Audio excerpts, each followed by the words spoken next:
Welcome to The Fire Within. I'm Joel Young, your host, and this week on the Okanagan Entrepreneurship television series, we're going to be visiting with a gentleman who has had his involvement in Okanagan young entrepreneurs for a number of years, particularly since I've known him. Welcome, Shane Austin, the founder and managing director of co+Lab that is housed within Accelerate Okanagan, the Kelowna Innovation Center on Water Street in downtown Kelowna. Welcome and thank you for coming to visit with us today. Thank you for having me, Joel. I want to start our little visit today by asking you, and let's inform, right off the bat, let's inform our viewers about co+Lab. What is co+Lab? Because even for myself, before I met you, when I heard the phrase co+Lab, I started scratching my bald head, laugh, and so please let our viewers know what co+Lab is. Well, it's good that you were feeling inquisitive and that it raised your curiosity. That's a great start. co+Lab has a bit of like an organic growth, so it's not a typical business that you might see off the street. In that, in some ways, it's very representative of something that was happening in the community, but that kind of culminated into this space and this collective that not only has significance, but there's a lot of power in terms of how people use the space. So if you're not familiar with co-working, it's a worldwide movement in the way that people work, where you start to see these communities of entrepreneurs and creatives and independents getting together to utilize a space to be able to get the most impact. So conceptually, that's what a co-working space is. Yeah, I like your choice of your words, collective. There's power in the collective. Yeah, I really like that. Interestingly enough, listening to you talk, when we interviewed the two partners of Film Factory, the two partners were talking similar talk about the entrepreneurs that they have within their four walls and how they become inspired off of each other. They inspired each other, in other words. So, okay, how long has co+Lab been in operation, and what inspired you to plant the seed for this venture for yourself? So the roots of co+Lab actually come before co+Lab. In fact, co+Lab wouldn't exist if it weren't for one tweet. That's where co+Lab came from. Actually, within a month after moving to Kelowna, which was in 2009, I was kind of trying to get connected to the community. Yeah. And I happened to just get on Twitter and see that there was quite a lot of activity in the community here. And there are a couple of cool events for businesses going on, one called Twit Biz Day, which is pretty interesting, and lots of people in the tech scene. So I happened to tweet out, what's happening in the technology community here, and how can I get connected? So Daryl Chimko, who's actually my co-founder in co+Lab, tweeted back, and we started talking about meeting up just to see if we could, find a way to bring people together. And that gave rise to a group called Okanagan Developers Group, which was Dustin Sinos, Derek Pelletier, Daryl, and myself. And that's a group that got together to talk a little bit about tech and things that are going on in the technology scene and just socialize. Yep. That later created an opportunity for us to be able to get together in a shared office space, which is in 2010. And we worked together, about 5 of us, and just sort of growing relationships, working on some stuff together, running these OKDG events. 2011 is the official start of co+Lab. And that started with just 5 guys. We subleased a space over in the Kelowna Innovation Center, and we barely understood what co-working was about. We thought, what would happen if we got a bunch of people who were in technology and creative together?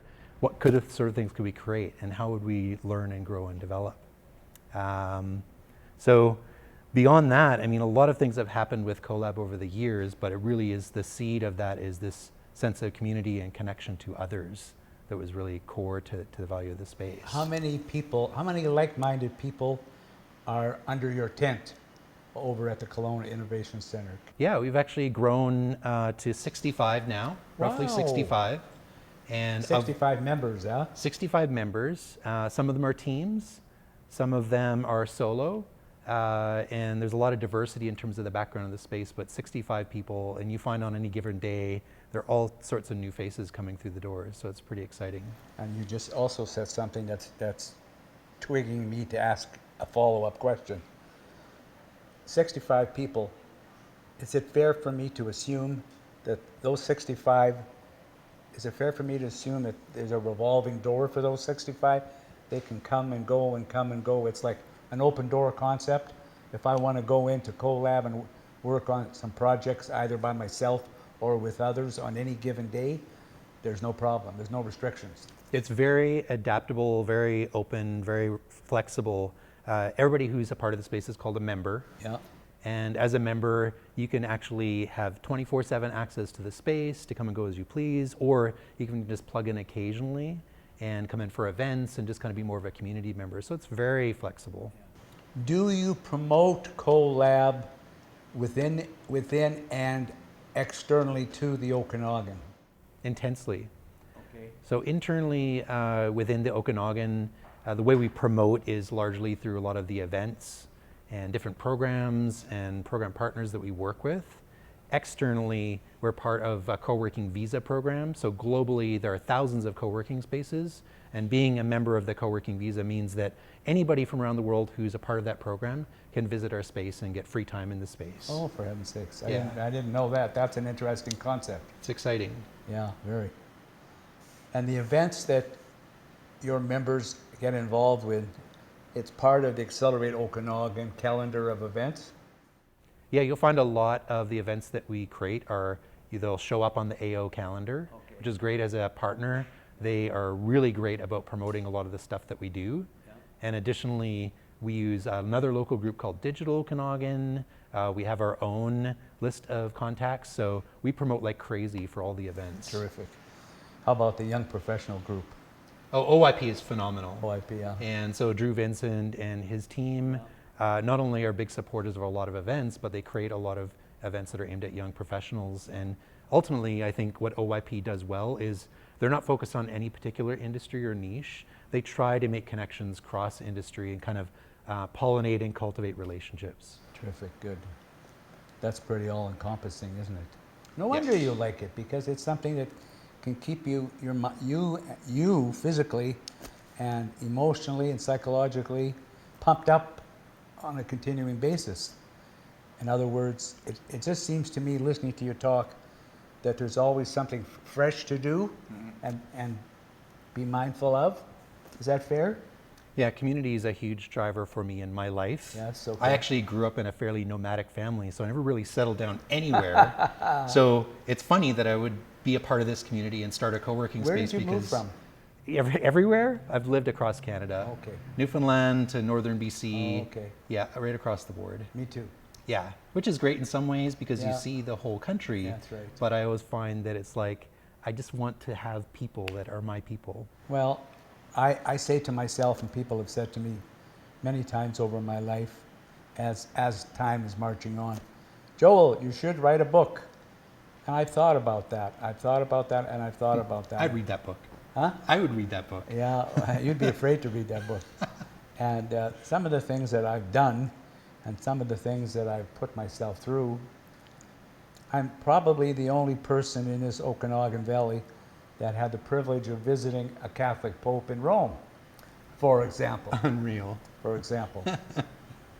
I want to go back to the membership of co+Lab. Of the 65 members, have any of those 65 members,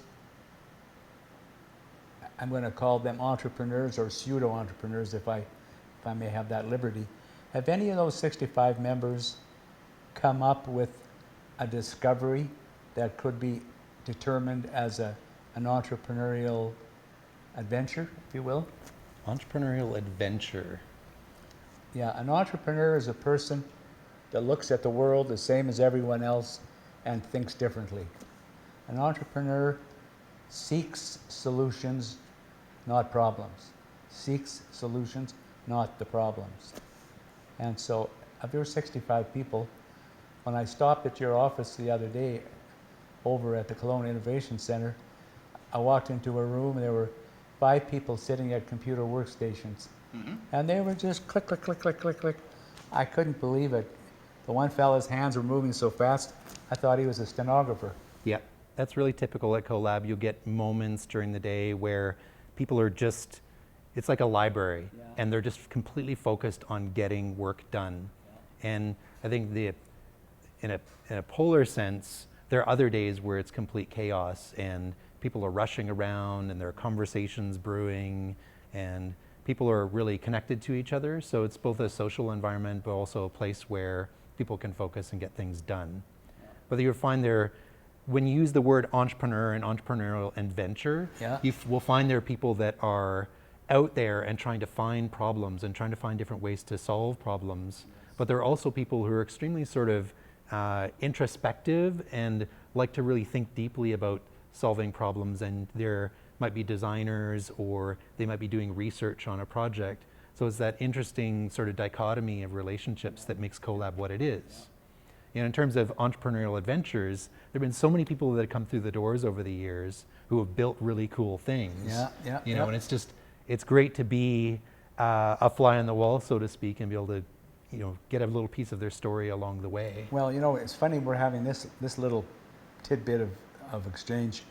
When I came to Accelerate Okanagan the other day to pop in and see you for a couple of minutes, I ended up bumping into and almost physically bumping into Jason Richards and some of his people and his children out front. Yep. And so the Change Gamers were actually a part of co+Lab for nearly a year. Were they? Oh, okay. So Peter and Jason both were co+Lab members Okay. before they'd built their team, and we're just kind of going through and sort of validating and understanding the problem they were solving and coming up with concepts and different business models. I've known Jason for a number of years, and he was a guest very recently on the show. And I remember vividly when I moved here from Saskatoon, after a couple of years, I was introduced to him. And at that particular time, he was chairing, if you will, a technology group. I can't remember if it was a company or a group of like-minded techies, if you will.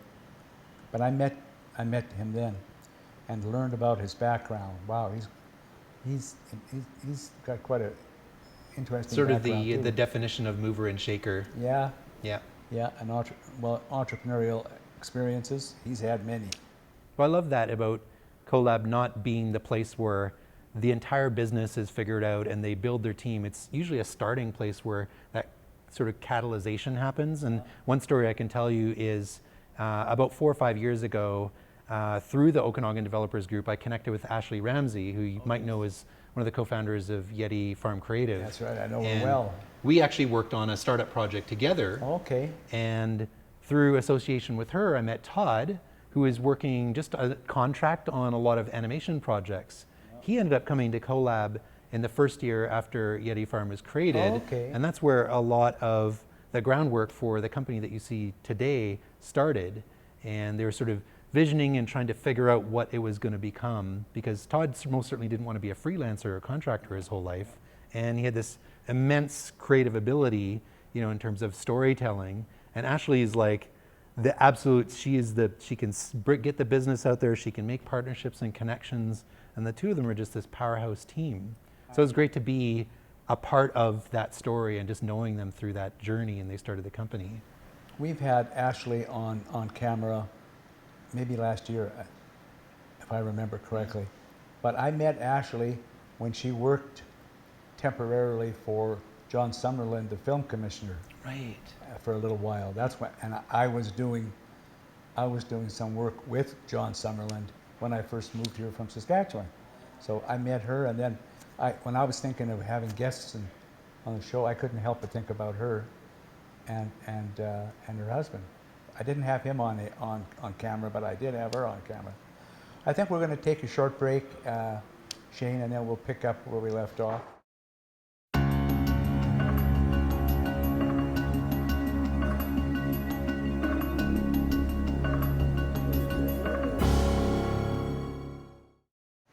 Okay, Shane, we're back together talking about entrepreneurs within the Kelowna Innovation Center and the venture that you had created, co+Lab, the little home away from home for small fledgling technology entrepreneurs. What's new? What's new with that amalgam of 65 members you have with co+Lab? I know you said earlier that you have events and you partner and become involved with others who have events. But what's going on? What's happening? There are lots of things cooking. Over the last year, we've actually partnered with 3 different program partners. The first one was Lighthouse Labs, which runs a web development boot camp. And in that, they actually train web developers over an 8-week period. It's very intensive. And they're actually running their second class starting in September. And they're actually considered one of the leaders in web development training in Canada, and they've been growing like wildfire. Wow. And the second one is... And they, excuse me for Yeah, of interrupting. course. And they originate here? They're from Vancouver originally. Oh, okay. But they're across country now. They've Okay. opened in Calgary and Whitehorse, Yukon, Toronto, maybe Montreal now, and Halifax. And this is only over the last 3-4 years. So Do people have to pay to take the training? correct. Okay. Yeah. So, and they vet quite heavily. They want to make sure that the right people get in the program. So there's a whole onboarding process. Yeah. To be a web developer requires a certain mindset and character. Yeah. It's very tough work. Yeah. So they want to make sure that they have the right candidates in the room. Discipline, discipline, discipline. Yeah, very big on discipline. The second program that we're working on right now is with Spring University. They're also out of Vancouver, and it's Canada's first virtual incubator. It's completely online, and they run their classes currently out of Vancouver, so it gives us the ability to be able to plug into their classroom, and it's a lot of that early stage startup type entrepreneur education. So just trying to figure out your customer and their need, trying to establish a business model, different approaches and testing to be able to make sure that you're starting with the right solution for building a company. And it's not specific to tech. You'll find there are social entrepreneurs and more traditional businesses that are all a part of this program. You're listening to you talk. You're triggering all kinds of thoughts in my mind, Shane, about the kinds of people that the interest you generate for your co+Lab membership, and thus the type of people that would find it beneficial to be involved within the walls of the co+Lab entity at Accelerate Okanagan. And I'm wondering if you, as the founder and managing director of co+Lab, if you do or have a vetting process where you scrutinize the people who knock on your door and say, I want to participate in co+Lab, I want to be a member, I'm looking for ideas, I've got some ideas, I want to develop some partnerships with people, with like-minded people in these areas. Do you have a vetting process? And if so, can you explain it to our viewers? Vetting process, let me think about that. I would say that as a very curious person, I try to get to know as much as I possibly can about them. Usually that means that we're going to have a bit of an interview and sit down and talk about them and their background and their direction, and just get a sense of, where they're trying to go and if co+Lab is a good fit for that. But it's not very explicit or strong in the sense of there are all sorts of surprises I find within people, and I like to create the opportunity where if they're in the environment, we may see a side of them that I didn't see when we were sitting down over coffee. So yes, I do want to know who's in the space. It's not a strict vetting process. Usually I'll have somebody spend a week at co+Lab and to see if they fit in, A lot can happen just by being in the environment and getting to know other people. Yeah, the synergy. Definitely synergy. I like to use the word serendipity because it's really, it's your character, it's timing, it's proximity, all these factors kind of come into play. Yeah, I like that word too, as a matter of fact. Talk to me and our viewers about how, you said earlier in our visit today that you promote co+Lab. Can you tell us how you go about trumpeting the virtues of being a participant in the co+Lab model? It's happening on a lot of different levels. I think in the most simple sense, a lot of people who are in the space are already talking about it, and most certainly we see a lot of people being referred to the space. And in another way, a lot of the activity that happens around the space through events and networking and social aspects of the space, we're interacting with all sorts of individuals who are out there in the community, and they're very attracted by what's going on. So we find that they eventually come through our doors. And the only real promotion that I might do is usually by talking about a workshop that's coming up or a different event that might be attractive to the community. There's no real like advertising that goes on. I like that really organic, use the network that's their approach. I like your use of the word organic because it conjures up all kinds of thoughts about, as I said a moment ago, that dynamic of synergy. People doing this and doing that, and it's like a beehive of activity. Yeah. I don't have to be too hands-on in terms of finding ways to get people to co+Lab. I find that they're naturally attracted to that, and they're seeking out opportunities to be able to work and get mentorship and be a part of something bigger. Well, nobody likes to work alone. I have to be honest with you, Shane. I have heard before and since I met you, I heard about co+Lab many, many times. Many times. I'm doing something right then. You must be doing something right. Because people unhesitatingly say, Joel, have you talked to this Shane Austin character? And that inspired my very first knock on your door. Yeah. Going back a little ways. See, I think really it comes down to, it's been this way for me for a long time, is how can I help somebody else achieve their goals? And Pay It Forward is just at the core of who I am. So co+Lab or not, if somebody comes to me and they says, Shane, I need help with something, and whether it's my skill or my knowledge or some way that I can connect them to somebody else that can help them, I always do that first. I have a favorite line that somehow I use in conversations with people in some way, shape, or form. Help me help you. If you make it hard for me to climb inside your head and your soul, how the heck do you expect me to help you? Right? And you can only do that through real, direct connection with somebody, opening up, being a little bit more vulnerable, telling stories. Like that's how you get into people's heads, is really knowing them. And I don't mean that in the literal sense. Yeah, absolutely. Do you have other entrepreneurs in your family, Shane? They're there, absolutely. My grandfather always had other small businesses that he was running on the side. And in my family, I've got people who are running flea markets and truck drivers, and it's like they're like roll up your sleeves kind of entrepreneurs, real hands-on. I'm actually the first that kind of went in more of a technology direction. Okay. Which is interesting. For me, it all came through being an artist, being a musician, being very creative. So getting in tech introduced me to this idea of, well, there are a lot of things that you can build through the use of technology that could become viable businesses. Tell me again, where do you originate? Where do you come from? I lived all over Canada. So I grew up in BC, and we moved to Ontario, to Newfoundland, and I lived about 16 years in Alberta and Edmonton. So I'd say the longest period of time I lived in anywhere was in Edmonton.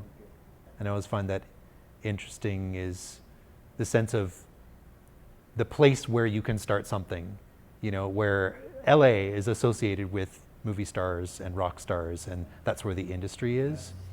And I'm kind of feeling like Kelowna is starting to have that place, that brand or that idea of people can come to Kelowna and start something really cool. And that's what attracted me to Kelowna in the first place, was Kelowna is a place where there's opportunity. Last question for our visit today, Shane. What motivates you to keep on trucking as an entrepreneur immersed within the technology field? Oh, that's a pretty deep question. What gets you going when you wake up in the morning and you say, I'm running co+Lab, this little potpourri of young technology entrepreneurs, and I have to accomplish A, B, C, D today. What inspires you to meet the day, if you will? I've always been a supporter personality, and that's why I struggle with being labeled as an entrepreneur when I really think of myself as more of a designer, and I like solving problems and making things. And to be able to go into a space where that happens every day and both be a part of other people's stories and have them work with me on my things is incredibly exciting, because you get the best of both worlds. You make products and businesses that are meaningful, and you do it with other people that are inspiring to you. And that's what gets me there every day. I like that. Shane, thank you so much for sharing the trials and tribulations and the successes, if you will, of co+Lab and the world of technology. I've been here 10 years in Okanagan, and ever since I moved here 10 years ago, and it just seems to be like a tidal wave, a tsunami. The a technology center in the Okanagan is building, and I'm wondering when it's going to create a hurricane. Because anytime I talk to people, it's new and it's exciting, and this is what's happening. A lot of things are happening. It's incredible to be a part of it. Yeah. And I appreciate being able to share my story with you. Yeah. And And my our hope viewers. is that with people who are viewers out there, that not only are they going to just be a viewer, but they're going to come and be a part of it. Well, the thing that I find exciting about doing a series like this is if we can plant a seed in the minds and hearts of our viewers, then I feel that we've accomplished a lot with an entrepreneurship television series, interview series. Thank you so much for being my guest today. I look forward to seeing you soon. Thank you, Joel. Bye-bye. Well, that's it for another episode of The Fire Within. I'm Joel Young, your host. Until next time,